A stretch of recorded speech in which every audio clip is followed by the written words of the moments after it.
के आज के एपिसोड में हम देखने वाले हैं यहाँ प्रेम लीला की हल्दी चढ़ रही होती है तो वही आ जाता है उनका दूसरा पोता जो कि पुलिस अफसर है। और उन्हें देखकर यहाँ पे दादी तो पूरी तरह से शॉक हो जाती है और प्रेम और लीला के ऊपर डाल देती हैं बाटली भर पानी, जिससे कि उनमें जो भी हल्दी लगी होती है वो पूरी तरह से धुल जाती है और अपनी सभी बातों को पूरी तरह से बदल देती है। तो वहीं दूसरी ओर प्रेम के मन में चल रहा होता है, आखिर दादी झूठ बोलकर इन बागियों को उदय के हवाले करने से क्यों रोक रही है। यहाँ पे प्रेम के दिमाग में तो चल रहा होता है, आखिर ऐसा कौन सा राज है जो कि इतना सब कुछ होने के बाद भी दादी उन बागियों का साथ दे रही है। वहीं दूसरी ओर लाली के दिमाग में चल रहा होता है कि आज तक सरदार ने सिर्फ और सिर्फ इन परिवार वालों को बर्बाद करने की बात कही है और इसी दुश्मनी की वजह से उनका सब कुछ उससे छीन गया। यहाँ पे दादी रुद्राक्षी का साइड लेते हुए नजर आने वाली है और कहने वाली है, उदय बेटा तुम बिजी होगे ना, तुम्हें काम होगा तो तुम चले जाओ। और यहाँ पे उनके मुंह पे दरवाजा बंद कर देती है और उन्हें बाहर निकाल देती है। तब उदय सोचने वाला है, अगर घर के अंदर हल्दी की रस्में चल रही है तो दादी ने मुझे अंदर क्यों नहीं बुलाया। उदय कहने वाला है, आखिर चल क्या रहा है इस घर के अंदर।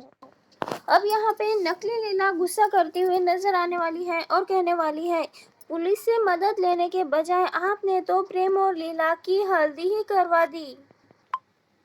तब यहाँ पे दादी सा सोचती हुई नजर आने वाली है, फ्लैशबैक के जरिए बताती हुई नजर आने वाली है यहाँ पे किस तरह से रुद्राक्षी ने कहा था कि अगर आज पुलिस ने हमें अरेस्ट कर लिया तो इस घर में सबको पता चल जाएगा कि इस घर के वारिस का सच।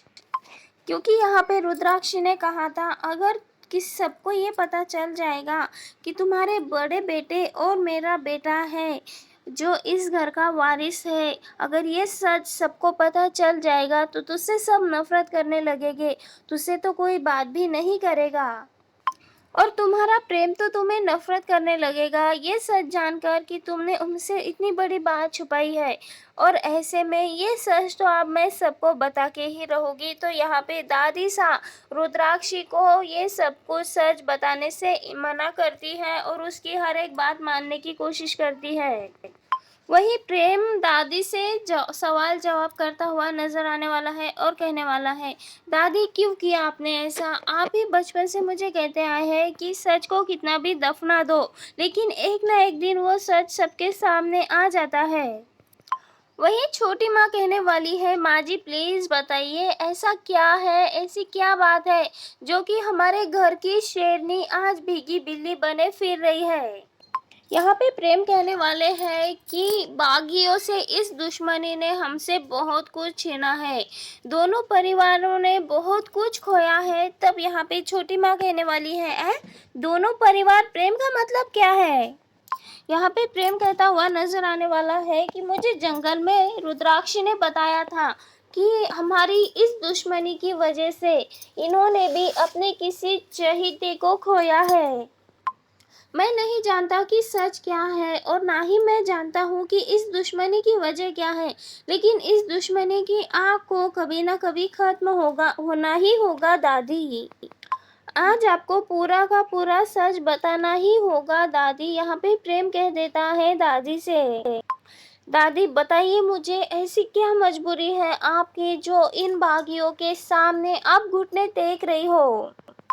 यहाँ पे प्रेम कहने वाला है कि दादी बताइए आखिर ऐसी क्या वजह है जिससे कि ये बागी हमारे घर में है और मेरी शादी इस तरह से करवा रहे हैं।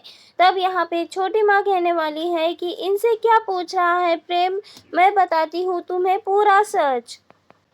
यहाँ पे रुद्राक्षी को कहने वाली है छोटी माँ कि रुद्राक्षी तेरे पापा से प्यार करती थी, इस घर की बहू बनना चाहती थी, तेरे पापा की पत्नी बनना चाहती थी।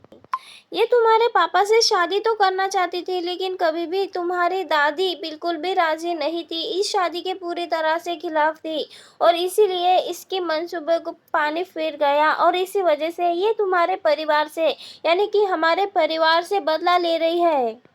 तो वही लाडली भी पुरानी बातें याद करती है और मन ही मन सोचती है, कहीं सरदार इसी बात की, इसी राज की तो बात नहीं कर रही थी। यहाँ पे छोटी माँ कह देती है, किशन भाई साहब के मरने के बाद भी रुद्राक्षी आपसे बदला क्यों ले रही है, आखिर वो आपसे क्या चाहती है। यहाँ पे लाडली पुरानी बातों को याद कर रही होती है, तभी उसे समझ आता है आखिर क्या कुछ हुआ होगा, लेकिन ये सच नहीं होता है। तो वही दूसरी ओर रुद्राक्षी से कह देती है लाडली कि हमने कभी भी आपकी बातों का बुरा नहीं माना माँ, क्योंकि हमें ऐसा लगता था कि माँ की डांट और उसकी मार सिर्फ और सिर्फ नसीब वालों को ही मिलते हैं। तब यहाँ पे लाडली कहने वाली है कि आज मुझे पूरा यकीन हो गया सरदार कि आज मैंने एक गलत औरत को माँ का दर्जा दे दिया है। यहाँ पे सही कहता है प्रेम कि भगवान की दया से आपकी कोई औलाद नहीं है, क्योंकि आप तो माँ कहलाने के भी लायक नहीं है सरदार। यहाँ पे लाडली बताने वाली है, मैं जब इन परिवार वालों के साथ रहे ना, तब मुझे पता चला कि हम बागियों की ज़िंदगी कितनी ज़्यादा अधूरी होती है, ना कोई औलाद, ना परिवार, ना कोई संसार। यहाँ पे लाडली कहती है, अगर आपकी कोई औलाद होती ना, तब आप ममता की भावना को जानती माँ, क्योंकि ममता की भावनाओं से जुड़ी औरत कैसी होती है ये अब हम जान चुके हैं। वो आपकी तरह होती है, जिसमें ना ही कोई दिल होता है ना ही कुछ, आप पत्थर की तरह हो चुकी है। सरदार आपने खुद ही अपनी जिंदगी में अधूरेपन की रेखा खींच रखी है। तब यहाँ पे रुद्राक्षी गुस्सा होती है और कहती है, नहीं महसूस कर पाते हम किसी का दर्द, नहीं चाहिए हमें किसी का भी लगाव, लेकिन क्या किसी ने भी ये जानने की कोशिश की है कि हमारे दिल को पत्थर का किसने बनाया। तो सुनो, मेरे दिल को पत्थर को बनाने वाली वही औरत है जो कि तुम जिसे अपनी दादी मानती हो, उसी ने ही मेरे दिल को पत्थर का बनाया है, मेरी जिंदगी इस तरह से बंजर बना दी है। तब यहाँ पे बताने वाली है रुद्राक्षी कि मुझे इस तरह से बनाने वाली तुम्हारी दादी है, और कभी तो हमने भी अपने साधारण जिंदगी जीने की कोशिश की थी और जी भी थी, एक पत्नी और एक बच्चे की माँ बनकर ही रहना चाहती थी। अब बताने वाली है रुद्राक्षी किस तरह से उनका बेटा और रुद्राक्षी दोनों ने हाथ जोड़ के दादी के सामने विनती की थी कि हम आपस में ही अपनी ज़िंदगी बिताना चाहते हैं। तब यहाँ पे दादी ने ही ठुकरा दिया था इनके प्यार को, बहू मानने से तो इनकार कर दिया, हमें ठुकरा दिया। लेकिन एक माँ की ममता कैसे बचती जब उस माँ की गोद से उसके बच्चे को ही छीन लिया गया। तब यहाँ पे लाडली कहने वाली है कि हम दादी सा को जानते हैं, वो एक कुत्ते के बच्चे को भी नुकसान नहीं पहुंचाती, तो वो आपके बच्चे की जान कैसे ले लेगी। तब यहाँ पे रुद्राक्षी कहने वाली है, मरते हुए बच्चे की जान चली जाए तब इतना दुख नहीं होता है, लेकिन आज मेरा बच्चा जिंदा है और मुझे ये पता नहीं है कि मेरा बच्चा कहाँ है। 25 सालों से एक माँ से उसी के बच्चे को दूर रखा है उस दुर्गावती ने। यहाँ पे रुद्राक्षी बहुत ज़्यादा इमोशनल होती है और कहती है, आज मेरा बच्चा मेरे साथ नहीं है, मैंने अपने बच्चे को आज तक देखा नहीं, लेकिन कहीं तो छुपा के रखा है दुर्गावती ने मेरे बच्चे को, जो कि मुझे नहीं बताया जा रहा है। मैंने कभी अपने बच्चे को अपने गोद में नहीं लिया, उसे प्यार नहीं कर पाई, उसे दुलार नहीं कर पाई, और ये सब कुछ किसी और के नहीं बल्कि उस दुर्गावती की वजह से हुआ। जब तक हम अपने बेटे से मिल नहीं लेते तब तक हम किसी को भी चैन से जीने नहीं देंगे। तब यहाँ पे लाडली कहने वाली है, मगर सरदार, अगर आज चारू दीदी मर गई, उसे कुछ हो गया, तो क्या आपको खुशी मिल जाएगी एक बच्ची की जान लेने से? लेकिन यहाँ पे रुद्राक्षी कह देती है, बेटा नहीं सही, लेकिन उस चारुमती को इतने ज़्यादा दर्द में देखकर मेरे दिल को थोड़ी सी खुशी तो मिल ही जाएगी।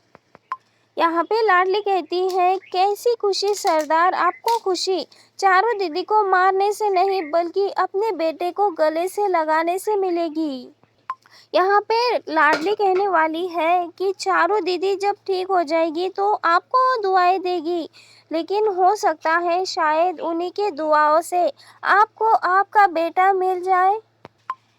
एक माँ के आशीर्वाद में जितनी दुआ होती है वो और किसी चीज़ में नहीं होती। बचा लीजिए माँ प्लीज़ यहाँ पे चारू दीदी को। यहाँ पे लाडली विनती करती है चारू दी को बचाने के लिए, तब यहाँ पे रुद्राक्षी कह देती है, जा बचा ले अपने चारू दी को। यहाँ पे लाडली डॉक्टर को लेके आ जाती है चारू को बचाने के लिए, और तब डॉक्टर भी कह देती है, कोई बात नहीं, मैंने मेडिसिन दे दी है, ये जल्द से जल्द ठीक हो जाएगी। तो वहीं दूसरी ओर हम देखने वाले हैं, लाडली सोच रही होती है कि सरदार अपनी जबान की पक्की है, जब तक उन्हें उनका जवाब नहीं मिल जाता वो यहाँ से नहीं जाएगी और ना ही पूरे परिवार वालों को बख्शेगी। यहाँ पे लाडली सोच रही होती है, पता नहीं क्यों हमें ऐसा लग रहा है कि उन्होंने हमें पूरी बात नहीं बताई, कोई तो ऐसा राज है जिसके बारे में पूरी सच्चाई सिर्फ और सिर्फ दादी को पता है। वहीं दूसरी ओर हम देखने वाले हैं, नकली लीला अपने आप पे हल्दी पोत रही होती है, तभी वहां पे छोटी माँ आ जाती है और कहती है, इतनी सारी हल्दी खुद के हाथों से क्यों लगा रही हो तुम? तब यहाँ पे नकली लीला कहती है कि आज मेरी हल्दी है और मैं हल्दी लगा रही हूँ। प्रेम और लीला की किस तरह से हल्दी हुई है, उसी तरह से मैं भी अपने आप को हल्दी लगा रही हूँ। तब यहाँ पे हम देखने वाले हैं, यहाँ पे छोटी माँ कहती है कि प्रेम और लीला की पहली बार शादी थोड़ी हुई ना है, पहले भी उन दोनों की शादी हो चुकी है और तुम्हें तो ये पता ही है। यहाँ पे छोटी माँ कहती है, प्रेम और लाडली का दोनों का भी अभी तक डिवोर्स नहीं हुआ है और दोनों भी अभी भी पति और पत्नी ही है। यहाँ पे दूसरी ओर लाडली चली जाती है दादी के पास और कहती है कि सरदार का जो भी बेटा है आप उन्हें बता दीजिए कि कौन है उनका बेटा, और आप जो चाहोगे तो मैं हमेशा वही करूँगी। आप अगर चाहोगे कि मैं आपके परिवार से दूर चली जाऊँ तो मैं दूर चली जाऊँगी, आपके बेटे और आपकी ज़िंदगी से दूर चली जाऊँगी, मैं प्रेम को भी छोड़ दूँगी, उससे दूर चली जाऊँगी। आपके सामने हाथ जोड़ के विनती करते हैं कि सरदार को बता दीजिए उनका बेटा कहाँ है। यहाँ पे दादी लाडली पर गुस्सा होती है और कहती है कि हमें इस बारे में किसी से भी कोई बात नहीं करनी। यहाँ पे लाडली कहने वाली है कि आज पहली बार आपने देखा होगा दादी, प्रेम ने आपसे किस तरह से गुस्से से बात की, उसने आपसे मुंह फेर लिया। क्या आप चाहती हैं इन दोनों के बीच की दूरियां इसी तरह से बढ़ी रहे और वो आपसे और भी ज़्यादा दूर हो जाए? तो वहीं दूसरी ओर लाडली ये पूरा सच बताने वाली है प्रेम को, प्रेम लगाने वाला है रुद्राक्षी को गले से, और इसी के चलते प्रेम के सामने सच आ जाता है कि ये सब जिस बच्चे के बारे में बात कर रहे हैं वो बच्चा कोई और नहीं बल्कि प्रेम है। प्रेम को पता चल जाता है कि उसकी माँ रुद्राक्षी है, और यहाँ पे प्रेम सोचने वाला है कि दादी सा ने इतना बड़ा सच उससे छुपाया अब तक, और ये दिखाया जाने वाला है कि ये सारा सच प्रेम के सामने सिर्फ और सिर्फ लाडली के वजह से आने वाला है। और यहाँ पे ये सारा सच बताने वाली लाडली है और लाडली ही बताएगी किस तरह से दादी सा ने उसकी माँ को दुतला कर प्रेम को छीन लिया गया था, किस तरह से प्रेम की माँ को यहाँ से निकाल दिया गया था, उसके बच्चे को छीन लिया गया था, और क्या कुछ गलत हुआ था सरदार के साथ, ये सब बताने वाली है। ये सब देखकर यहाँ पे दादी सा तो बहुत ज़्यादा गुस्सा होने वाली है क्योंकि प्रेम लगा लेता है दादी सा को गले। तो वही हम देखने वाले हैं, रुद्राक्षी को भी पता चल जाता है कि उसका असली बेटा प्रेम है। अब यहाँ पे रुद्राक्षी के सामने आ चुका है कि उसका असली बेटा प्रेम है और वो उसके सामने आ चुका है। ऐसे में अब रुद्राक्षी तो बहुत ज़्यादा खुश है, प्रेम भी लगा लेता है अपनी माँ को गले।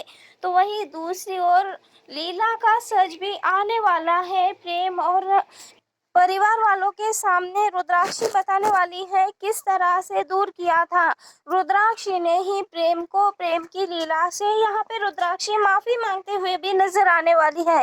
लेकिन दोस्तों, ये सारा सच जानने के बाद आखिर क्या नया मोड़ लेने वाली है प्रेम लीला की कहानी, जानने के लिए जुड़े रहिए हमारे साथ।